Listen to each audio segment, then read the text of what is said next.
اعوذ باللہ من الشیطان الرجیم بسم اللہ الرحمن الرحیم.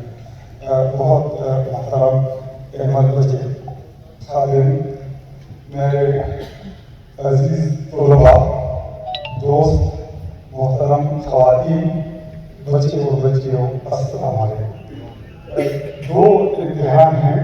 ایک امتحان کیونکہ باچا خان پہ غالباً بہت کم، اگر میں بولا ہوں اردو میں تو یہ ایک واقعی امتحان جیسی کیفیت ہے کہ تمام فصلوں میں بولتا رہا یا انگریزی میں بولتا رہا.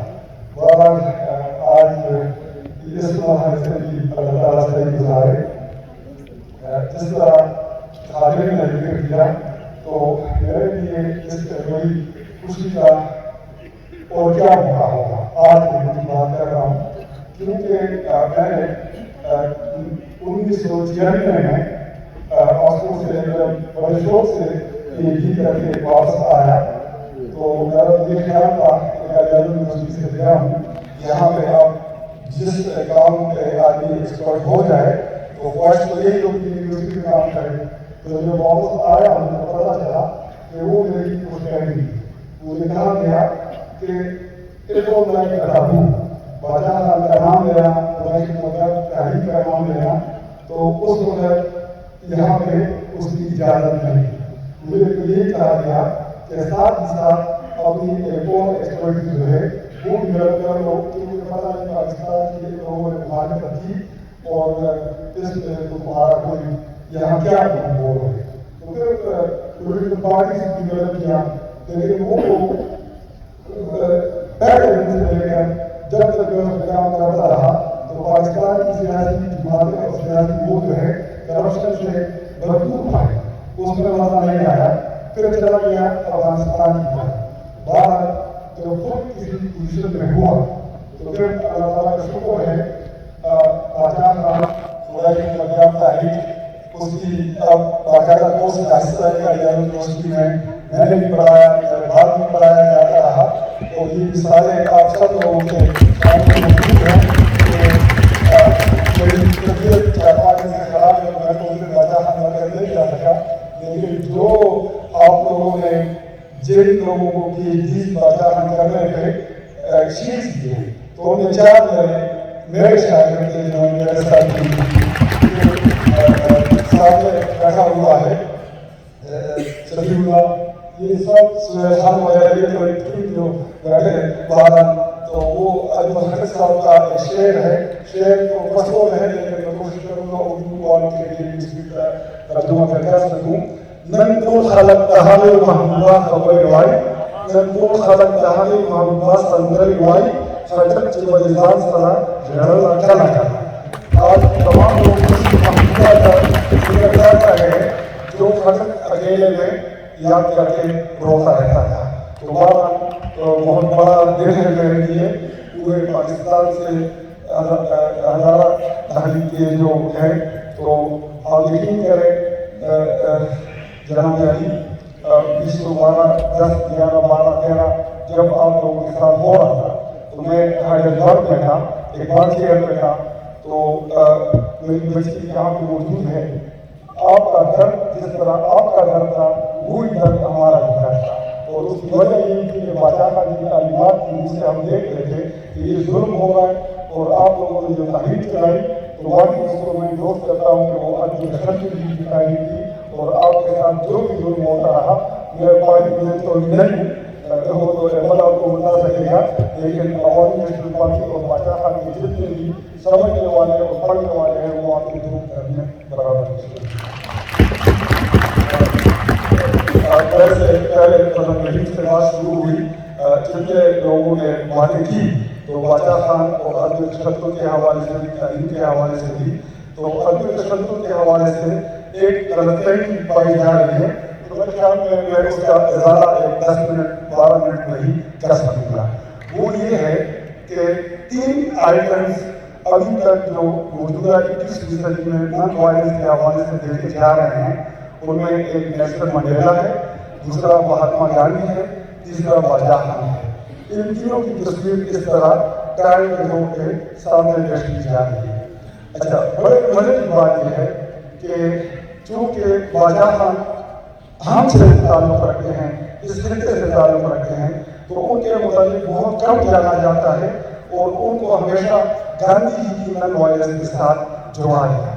عام طور پر یہی کنسپٹ ہے کہ جو عام طور پر یہی کنسپٹ ہے کہ جو نن وائلنس گاندھی جی نے ہندوستان میں چلائی اسی کو امیٹیٹ کر کے باجا خان نے اپنے صوبے میں ہوئی۔ یہ بالکل غلط ہے۔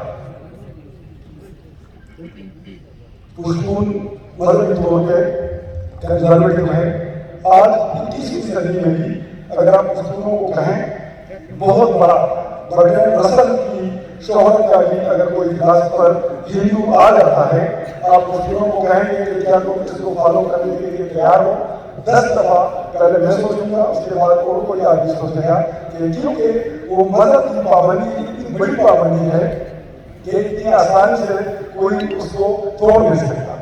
دوسرا، سہیل نے مطلب نے ذکر کیا کہ خدائی کے پنجاب موومنٹ میں ایک وقت میں 80,000 تک لوگ آ گئے۔ میرا اس پہ کام ہے 1905 میں کانگریس بنی پشاور میں۔ امیر چند پروار، پنڈت امیر چند پروار جو سواری یا حسین کا تھا لیٹر آف دی پرماننٹ کی سیکرٹری شاہ، اس میں وہ کانگریس بنائی اور اس میں چند تعلیم یافتہ لوگ شامل ہوئے پشاور کے صوبے میں پہلی، لیکن اس کے بعد اس میں کبھی پابندی لگی کے لیے باقاعدہ ممبرشپ اگر آپ دیکھیں کانگریس کی 1930 تک تو 200 سے قریب نہیں بڑھی۔ 185 1919 میں بھی وہ اس وجہ سے کہ یہاں پہ جلیانوالہ باغ قتل کے ریئیکشن میں کچھ لوگوں نے کانگریس کی ممبرشپ اختیار کی۔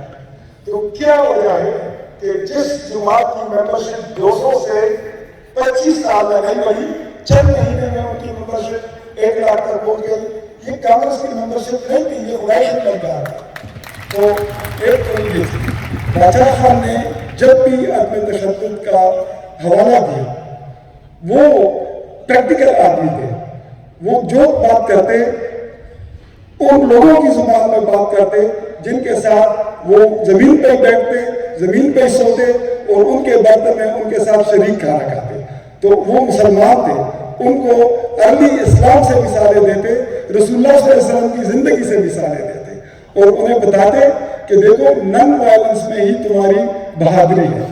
پھر انہیں بتاتے، جلسوں میں بھی تقریریں کرتے، ہوٹلوں میں بھی تقریریں کرتے، مسجدوں میں بھی تقریریں کرتے، انہیں کہتے کہ دیکھو رسول اللہ صلی اللہ علیہ وسلم کی جو مکی زندگی ہے، 10 سال میں کفار نے 10 سال جو ان کی مکی زندگی اس میں انہوں نے کتنی پرسیکیوشن نہیں کی، کون سا کفر ہے جو انہوں نے مسلمانوں پہ نہیں ڈھایا۔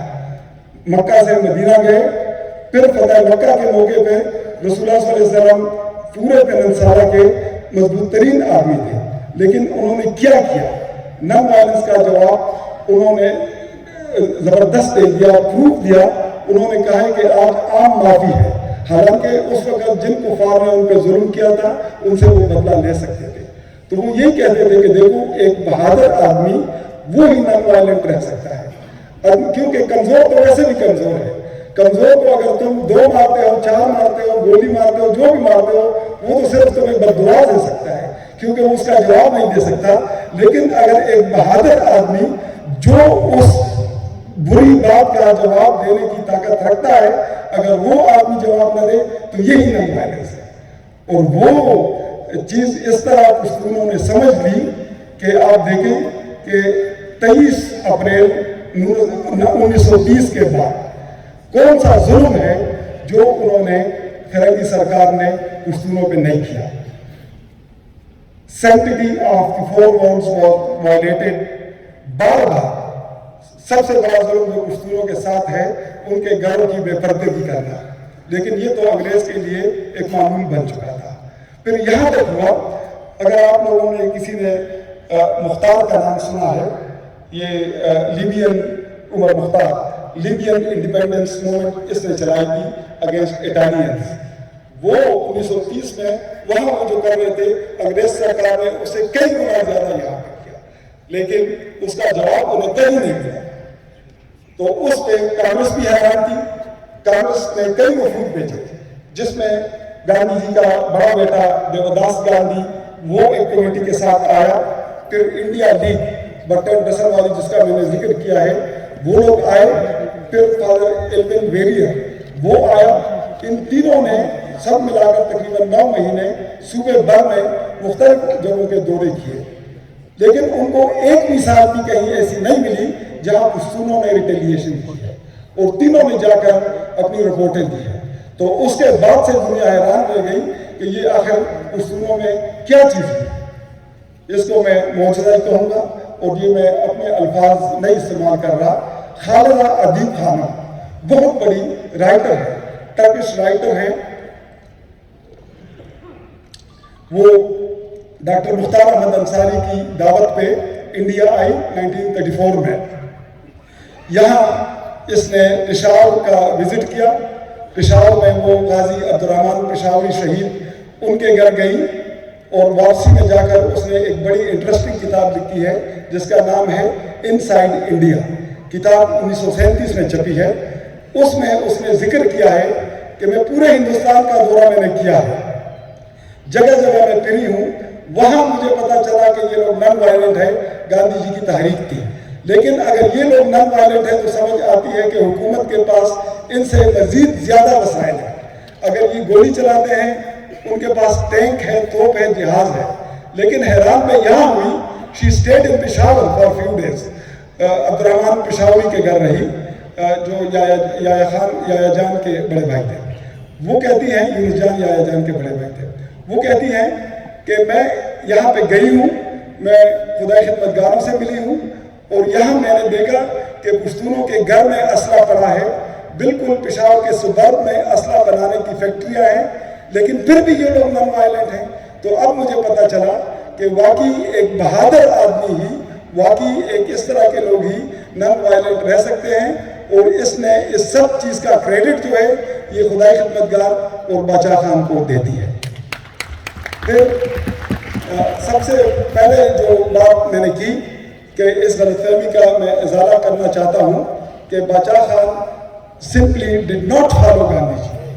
سب سے بڑی مثال جو میں نے اپنی کتاب میں بھی دی ہے، اور ہر جگہ میں نے اس کا ذکر اس لیے کیا ہے کہ آپ لوگوں کے ذہن سے میں یہ چیز نکالنا چاہتا ہوں کہ باچا خان ایک اندھادھند تقلید کرنے والے آدمی تھے. وہ بالکل اس طرح نہیں ہے. 1939 سپتمبر میں دوسری جنگ عظیم شروع ہوئی. دوسری جنگ عظیم کے شروع ہوتے ہی ہندوستان کا وائسرائے لارڈ لنجتگو اس نے بھی اعلان کیا کہ ہندوستان بھی جرمنی کے خلاف جنگ میں شامل ہو گیا ہے. اس وقت 11 میں سے 8 صوبے جو تھے وہ کانگریس کے صوبے تھے، اور کانگریس نے اس کو اپنی ایک بہت بڑی بے عزتی جانا کہ ہم سے مشورہ کیے بغیر انہوں نے کیسے ہمارے بہاف پہ یہ اعلان کر دیا ہے کہ India is to at war with Germany. تو اس پہ کانگریس وزارتوں کو مستعفی ہونا پڑا. ہائی کمانڈ نے کہا کہ آپ استعفیٰ دیں. اس پہ پھر کانگریس ورکنگ کمیٹی کا اجلاس ہوا. باچا خان بھی اس اجلاس میں بیٹھے ہوئے تھے. یہ بڑی ضروری بات ہے کہ کس طرح باچا خان اپنے اصولوں پہ ڈٹے رہنے والے اور ایک سمپل سی آرگومنٹ والے آدمی تھے. کانگریس کمیٹی ورکنگ کمیٹی کا اجلاس ہو رہا تھا. اس کو پونا آفر کہا جاتا ہے کیونکہ کانگریس اس موڈ میں تھی کہ چونکہ فرنگی سرکار کو ہماری ضرورت ہے، وہ یہاں تک پانی میں ڈوب چکی ہے اور وہ ادھر ادھر ہاتھ پاؤں چلا رہی ہے، تو ہمیں ان سے میکسیمم جو ہے لینا چاہیے. باچا خان کیپٹ مم، وہ بالکل خاموش تھے، اور ہر کوئی 14 ورکنگ کمیٹی کے ممبر تھے، 4 اور لوگ تھے، 20 لوگوں کی میٹنگ تھی. ہر کوئی بڑھ چڑھ کر بول رہا تھا کہ انگریز سے ہمیں اس موقع پہ کیا فائدہ لینا چاہیے. گاندھی جی سیانے آدمی تھے. انہوں نے دیکھا کہ باچا خان بالکل چپ ہے، کسی بات کا کوئی جواب نہیں دے رہا ہے. انہوں نے آستہ سے کہا کہ وہ باچا خان کو بادشاہ خان کہا کرتے تھے کہ بادشاہ خان آپ کی کیا رائے ہے. باچا خان کے لیے صاف تھا. انہوں نے کہا کہ گاندھی جی ہمارے لوگوں نے بندوق رکھ دی ہے. میں اور میرے خدائی خدمتگار پشتونوں کے گھروں پہ گئے ہیں. ہم نے ہر گھر جا کر کٹکھٹایا ہے اور انہوں نے کہا ہے کہ تمہارے یہ تربرولی کے جھگڑے جو ہیں، رورولئی کے جھگڑے جو ہیں، انہوں نے تمہارے گھر تباہ کر دیے. تم بندوق رکھ دو، اس میں تمہارے لیے نقصان ہی نقصان ہے.